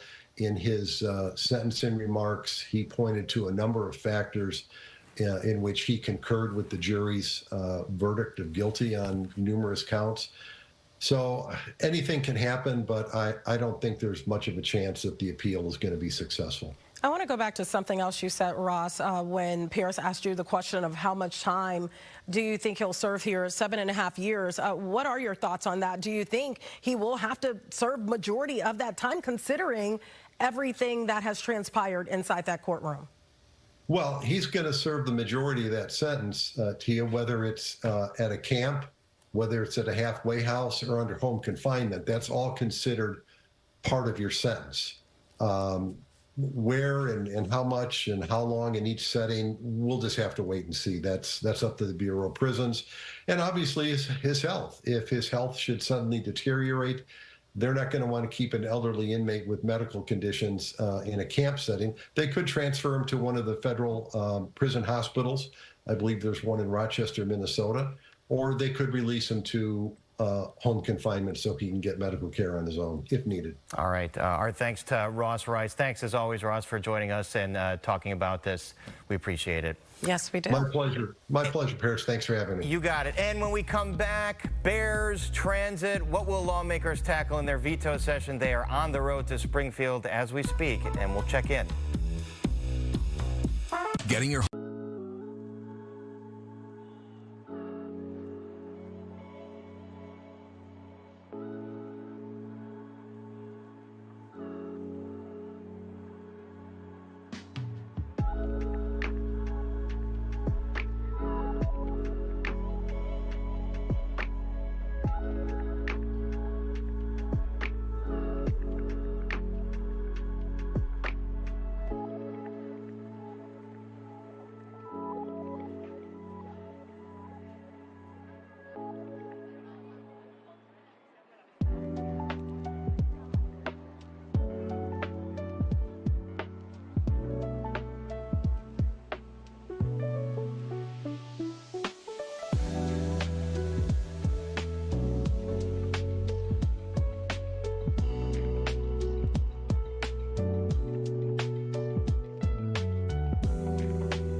Welcome back to the Chicago Report. Illinois lawmakers are forcing the Bears to punt on legislation, I should say, to help them fund their new Arlington Heights Stadium. Yeah, the lawmakers are set to go back to work tomorrow at the state capitol for their fall veto session. The Bears aren't on the docket, but things like transit funding and the cost of insurance and energy are.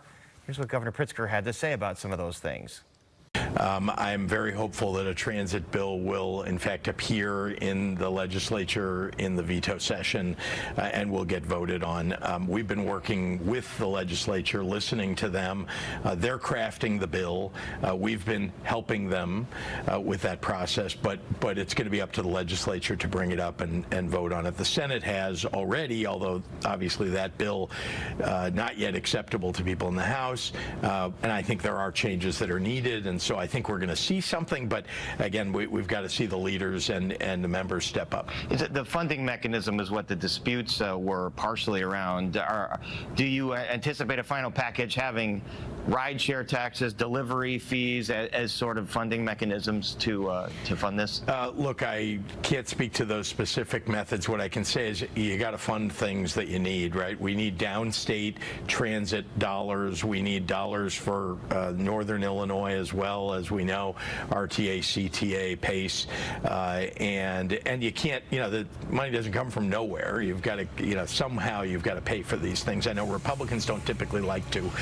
They think you can just, do away with revenue, but everything's going to get paid for anyway. No, that leads to deficits, which is what we saw under the prior Republican governor. You have said that the Bears, perhaps, you might support this property tax certainty bill that they're asking for if the Bears pay off the nearly $500 million debt that Soldier Field still has on the renovation.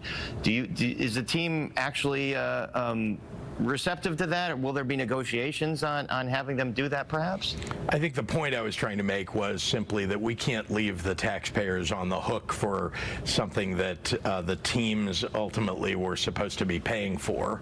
And so I wanted to make sure the Bears knew that for us to move forward and to help them with infrastructure funding, for example, or a pilot bill that they're looking to get passed, we need to know that whatever deal gets struck here is something that does not cost the taxpayers any more than it already has. And I really believe that we've got to protect our taxpayers from the idea that they're going to pay for stadiums for billionaire owners or billion-dollar teams. And that was part of our interview with Governor Pritzker yesterday, Sunday, which, of course, we talked a lot about the ICE raids and the things that have happened the last few days. You can find that full interview on our website or on the Fox Local app. But, Tia, it sounds like the Bears, they're just not going to get what they want in this veto session, despite their president saying this is what they were targeting. It sounds like ultimately what you heard Governor Pritzker say there is that he feels like they should pay for some of this. They are the purse holders here, and they have the money, so they should be the ones on the hook for some of that money. They're worth billions and billions of dollars. Yes. Well, what do you say? The bill in question is to give them the ability to negotiate property taxes. So that could save them tens of millions of dollars. Right. And Pritzker is saying, hold off. We're not going to, push that bill until you think about paying off the Soldier Field debt. Which was the renovation of Soldier Field. We're still paying that off as a city, over the decades because it was very expensive and there's a lot of debt there. I was expecting him to answer that straight on in that interview, which he kind of worked around it a little bit, but I think at the same time did confront that as an issue, which we know obviously is a huge part of this. So we'll have to watch and see how this shakes out. He's kind of like using it as leverage here. You want what you want, well, then you're going to have to put some skin in the game on Soldier Field. But anyway, when we come back, we're going to get a Republican perspective. We have a Republican representative to tell us their priorities down in Springfield. Hi, I'm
So welcome back to Chicago Report. Earlier you heard from the Democratic side, Governor J.B. Pritzker, but we want to bring a Republican into the conversation, and joining us is Dan Ugasti. He is the Republican member of the Illinois House of Representatives, actually is the Assistant Minority Leader in the House for the 65th District. Thank you so much for your time. Thanks for having me. Appreciate it. So there's a lot of issues on the table here. We've talked about transportation. We've talked about insurance. We've also heard about the Bears wanting to really get some relief on the tax front. What's your opinion? We know it's not on the docket this time around, the Bears, this proposal that they have, but what's your opinion as it stands concerning the Chicago Bears? So my opinion is, and this is one of the areas I think I agree with a number of the Democrats on, I'm not certain how many, but not looking to use taxpayer dollars to finance a stadium. Private companies should pay for their own facilities. We had it happen with the Chicago Cubs and what the Ricketts did up on the north side. So I believe that's the example that should be set. We're seeing that throughout the nation, and I believe that's the best way to go here in Chicago, here in Illinois and Chicago, as well as throughout the nation. And as we said, it looks like they're going to have to punt for the fall veto session on any kind of tax relief bill. But let's talk about the things that Democrats have talked about wanting to get done, and that's the transit bailout bill. Now, the RTA has downwardly revised its fiscal cliff to $200 million. It was $779 million. I don't know how they found $579 million, but there we are. So do you think a transit bill, will come out of this veto session, and how will it be paid for? So here's the thing. The transit bill actually has two components. One is there's a governance section, and that's how the system is set up and operated. Right now, we have 3 individual boards with an oversight committee of the RTA or an oversight board of the RTA, and we're really looking to consolidate it. So that's the governance piece, and I'm really hopeful we can get that done. The fiscal end of it, I believe we might be able to do something in veto session. I don't know that we need to, though, because if we've gone from almost $800 million down to $200 million, and they found that much in savings and also identified that much additional revenue they can bring in on their own and not ask the taxpayers to have to front, I'd like to give it a little bit of time, put the governance in peace, and see if maybe a new board can find that extra money and the taxpayers don't have to come with a bailout at all. So the $200 million would be sometime towards the end of next year they need it. We have all spring of 2026 to look at that. So let's hold off on that piece. But even if we do have to come up with something, I prefer to use some type of revenue that we already have, either a stream coming in or we look at the rainy day fund. I mean, I would think this is the type of thing that the rainy day fund would have been put in place for. Mr. Ugasti, we don't need to raise taxes again. Well, speaking of taxes, I think that's where a lot of residents here in Illinois are tired of. They feel like they're paying everywhere they turn. And here's another place where they're paying, and we're talking about insurance. And there's been this push for insurance regulation, especially after State Farm raised premiums in the state of Illinois in July. Some homeowners raised by 27%. What's your stance on actually having oversight and insurance regulation here in our state? I believe that market is the best, market influences are the best way to go. We're not a small market here in Illinois. We have 2 of the largest companies in the nation, both headquartered here and competing here, and there's many other insurance companies doing that as well. Where regulation has gone into place, I don't know that the consumers come out on the front side of it, but I am willing to listen to all sides of it, take a look at it, and if we can, do something to help the ratepayers. Sometimes, though, we have to wait for the market to adjust itself. All right, a lot going on. I know that you are on your way to Springfield right now. You stopped over in Morris to talk to us, and we really appreciate it. Have fun down there, and we'll be following all the action. Thanks very much to Republican. Thanks for having me on. You got it, Dan Ugasti. And when we come back, Columbus Day or Indigenous Peoples Day, depending on what you celebrate. It's the debate. We'll dig in. All right, we're on this. Being the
Welcome back to the Chicago Report as you look at some damp weather out there, not raining on the parade for Chicago's Italian Americans.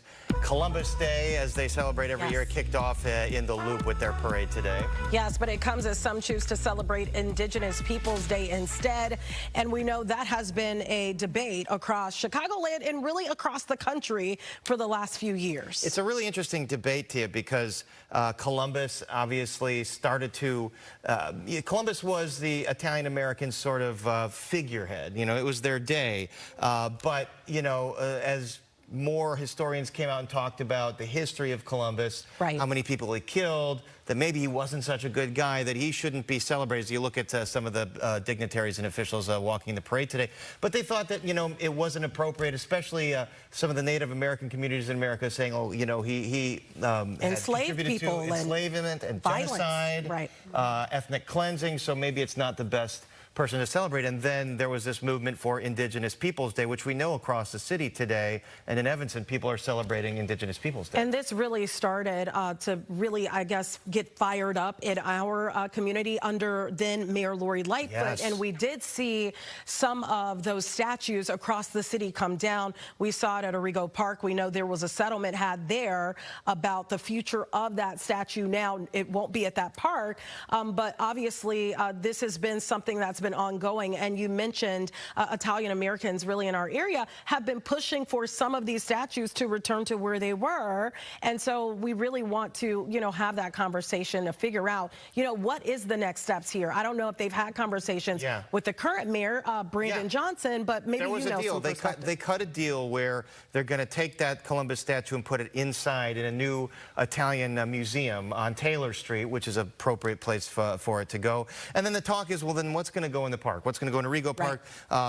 You know, Ron Onesti, who leads the Joint Civic Committee of Italian Americans, has thought about Mother Cabrini. There's an Italian American that everyone can celebrate. That I don't think we're going to dig up a whole lot of controversy on her like we did with Columbus. But, you know, and it's interesting now the White House and federal Republicans are really hitting home. They love the culture wars, so hitting home on, no, it's Columbus Day. We're sticking with Columbus Day. Standing behind it, And other folks, Democrats, talking about Indigenous Peoples Day.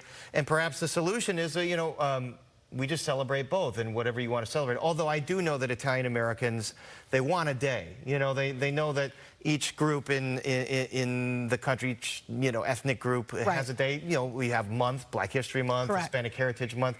The Italian Americans want a day for themselves, so I think this is a debate that's going to keep going. And actually, we heard from a group that was on one of our newscasts earlier, and they said that they would like it to be 2 separate days. So yes, you can celebrate Columbus Day on this day, and we celebrate Indigenous People Day on a completely different day, but both be recognized as federal holidays. And I think, you know, that's where it stands right now. So we will see. This is one of those Indigenous People Day celebrations that took place across Chicagoland on today. So I think, there's Columbus, the man that was their worst nightmare, right at the center of it. To be honest, and those statues, I mean, what is the ultimate resolution here? I think that Italian Americans should find a figure that everybody can agree on. I grew up half Italian American. We never talked about Columbus. I mean, but we talked about Frank Sinatra. We talked about the great actors and entertainers, or Leonardo da Vinci. So that's a debate that's going to be someone down the middle on this Columbus Day or Indigenous Peoples Day. Happy either day to you. Either day, right? All right, we'll be right back. Stay with us.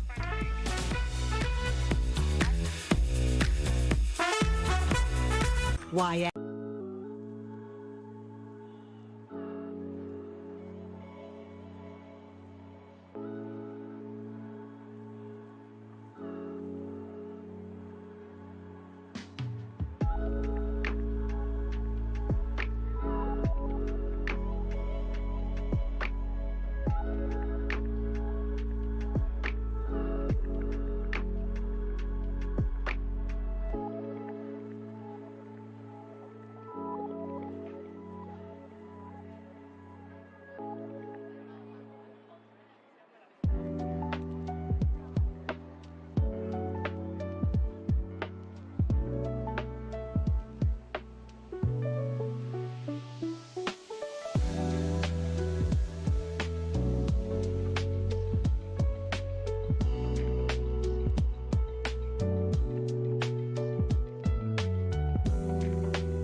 No more anything.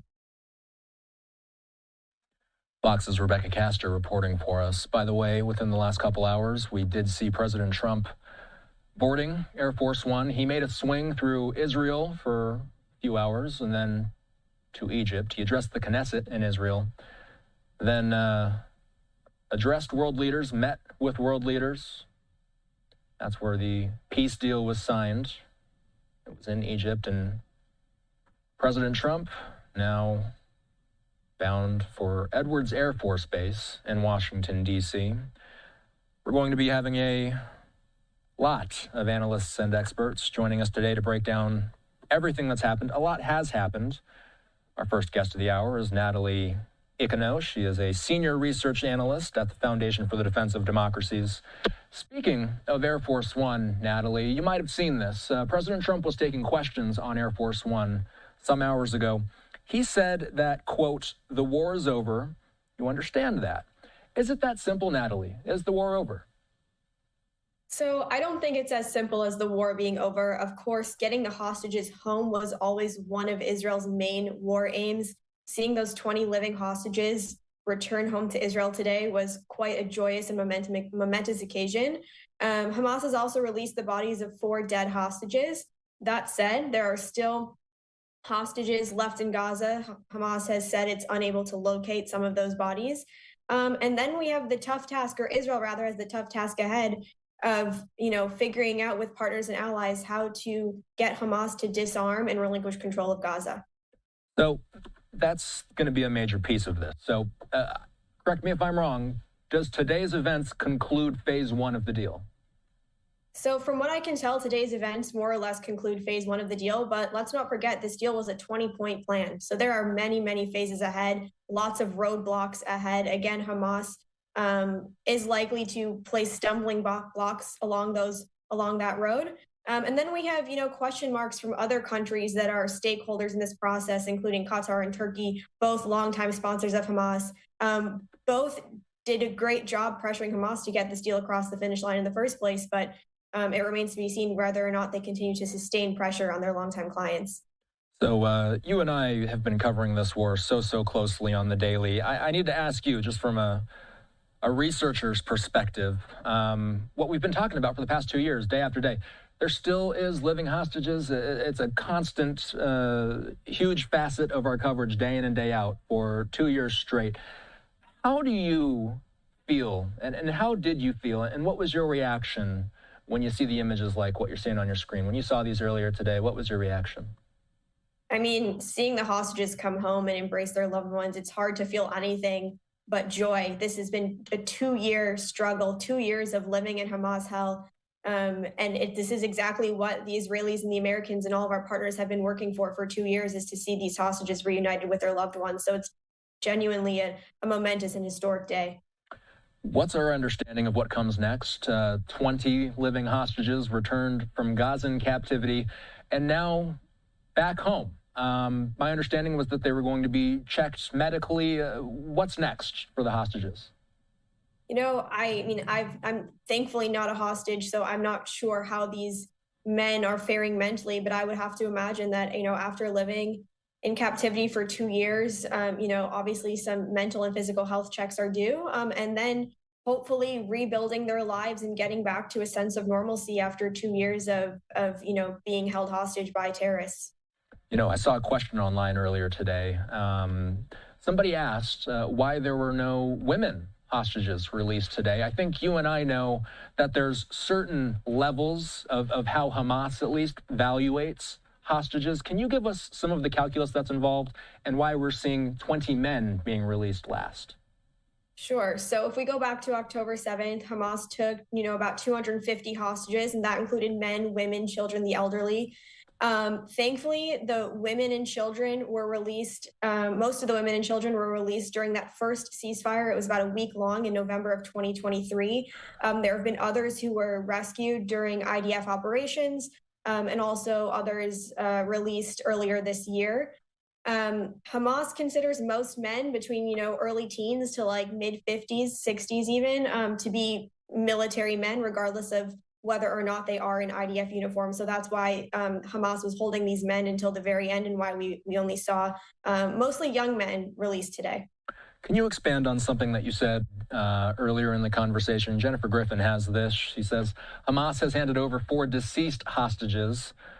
And by the way, we had video of the transfer. We saw these vehicles earlier on in the day transporting the bodies. These are the videos that we got from some of our partners here. It looks like we're actually having some difficulty with the playback, so we can't play it back. But I want to get to Jennifer's point, which is that 24 remain in Gaza. You said earlier today that there may be some questions over whether or not Hamas actually knows where those bodies are. What do we know about the remaining missing dead hostages? So right now, we don't know much. Hamas, as I said, and as you've pointed out, has said that they're not sure they can locate those bodies. That could be because Israel has done an amazing job battering Hamas's ranks, and there are very few terrorists left with knowledge of the whereabouts of the hostages. It could also, be as simple as Hamas playing games as it's done before and attempting to stall the implementation of this plan and potentially even, thwart its final implementation. So where do we go from here? I saw President Trump meeting with Palestinian Authority President Mahmoud Abbas earlier today in Egypt. What sort of agencies are you looking at within the Palestinian enclave as far as the future governing role goes in the enclave? So obviously the Palestinian Authority, which is led by Mahmoud Abbas, is, a huge factor in this discussion. I have concerns about the Palestinian Authority taking control of Gaza as it stands. The PA is rife with corruption. It's led by Mahmoud Abbas, who is, in his late 80s. The PA has a long history of paying welfare to Palestinians who carry terrorist attacks out against Israelis and against Jews. So there's definite need for genuine reform here. If the PA is able to undertake serious reform and meet benchmarks set by the United States or other partners and countries, that would be best case scenario. But as far as I see it, finding someone or some agency to take over Gaza is one of the main challenges ahead. And that's a complete unknown for now. There's no even hints as to any other agency that might be able to take over that role.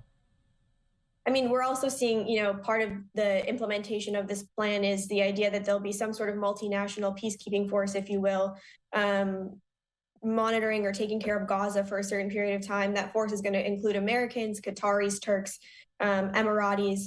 The concern there is the inclusion of countries like Qatar and Turkey. As I mentioned earlier, both countries are longtime supporters of Hamas. If they've turned a new leaf, great. I haven't seen enough evidence to indicate that that can be, completely verified and a done deal. So there is some role for international players to play here, but remains to be seen how effective that will be. So we know who the 20 living Israeli hostages are, and they came home in return for over 1,900 Palestinian prisoners. Can you give us some context as to who they are? Yeah, so the Palestinian prisoners released are a combination of terrorists serving life sentences in Israeli jails, as well as people who've been detained since October 7th. I think the concern there is, there are names on that list of Palestinians to be released who are responsible for very bloody terrorist attacks. And so sending them back out onto the streets raises the concern that, there will be more attacks in the future. And just because they've spent time in jail does not mean they've reformed. And so that's definitely something to be watching for as we move forward. Gaza's internal Hamas leader, Yahya Sinwar, was once returned as part of one of these exchanges. He himself was a Palestinian prisoner who was swapped with the Israeli government. And then he, of course, became the internal leader within Gaza of Hamas. You mentioned some of these guys were put in prison for some serious crimes. Is it clear to us how many or roughly how many? And by the way, we're looking at video of these prisoners returning to the West Bank hours ago. They were transported on these buses. We're seeing some of the scenes, jubilant Palestinians welcoming some of these people home. Is there any reliable data out there to suggest how many of these prisoners were put in prison for severe crimes versus, if you might say, less severe crimes? So I'm not privy to any, hard statistics in terms of, how many exactly were put in jail for what crime specifically. What I've seen is that about 200 or 250 of them were serving life sentences. So I imagine if you're serving a life sentence or multiple life sentences, you've carried out a seriously grave crime. About 1,500 to 1,700 have been detained since October 7th. I don't know exactly what for. I imagine some of them were responsible for more violent crime than others. But Israel doesn't usually go around rounding up people for no apparent reason. So it's definitely a concern. Did anything from Trump's Knesset speech today, or anything that we heard from any of the world leaders in Egypt today, did anything that they said stick out to you? I think Trump's assertion that, we're entering this new era of peace really stuck out to me. I certainly think Trump deserves incredible credit for what he's been able to accomplish over the last couple of weeks. And it does certainly seem like, peace is closer than it ever has been before. That said, there is still a long road ahead, and I'm not sure we can say for certain that we're entering a new era and that the region, is turning a new leaf. There are still several phases to go with this deal, several stumbling blocks along the road ahead, and there's still work to be done. But I do think that, peace is likely more possible than it has been before. We know that there were some high-stakes talks in Egypt leading into the completion and the agreement to Phase 1. Is there anything that you're hearing of to indicate when negotiations begin on Phase 2? Has it already begun? So there have been talks over the last couple of days about implementing Phase 2. I'm not sure, as far as the Israelis are concerned or other stakeholders are concerned, whether or not the fact that Hamas has yet to release the remains of those 24 hostages will have any impact on how negotiations proceed. But, I think everyone wants to move as quickly as possible to see this war come to a close. And what should we be tracking the rest of the week here? Tonight, earlier today, it was perhaps one of the biggest days, if not the biggest day, in the past 2 years of this horrible war that we've covered. What are you looking for in the coming hours? It's the overnight hours, Israel Standard Time. I don't know how much movement we'll see in the coming hours. But what are you watching for the rest of the week? So I think I'm watching a couple of things. One being, of course, the negotiations for the next phases of the deal. That's, certainly important. But more importantly, I'm really watching how other players in the region react and how they act in the coming days. So again, Qatar and Turkey are key players. So is Egypt. I'm also going to be watching how the media in the region portrays what's going on. The media, of course, has a huge impact on how both Israelis and Palestinians view the conflict or how the conflict is coming to a close. Al Jazeera is a huge piece of the puzzle. There have been reports in recent days that Al Jazeera is starting to shift its tone as part of some sort of understanding between Washington and Doha. As far as I've seen, that shift has not actually materialized, but I'm going to be watching that moving forward. All right. Natalie Econo is with the Foundation for the Defense of Democracies. Thanks. What we're going to do next, live look at the White House, by the way, approaching 4:15 in the nation's capital. Lots more to discuss. Retired Marine Intelligence Officer Hal Kemper joining me.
Welcome back to Live Now. I'm Austin Westfall. Standing by is national security analyst, retired Marine intelligence officer, and host of the Strat podcast, our friend Hal Kemper here on this historic day.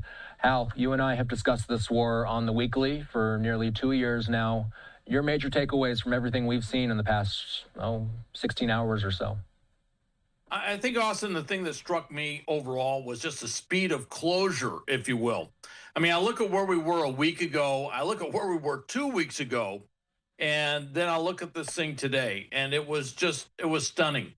And the number of world leaders that went to Egypt to meet with President Trump, to shake his hands, to get photo ops with him. There's reports that the president of Indonesia is going to fly to Israel and is going to meet with Bibi Netanyahu. Indonesia is the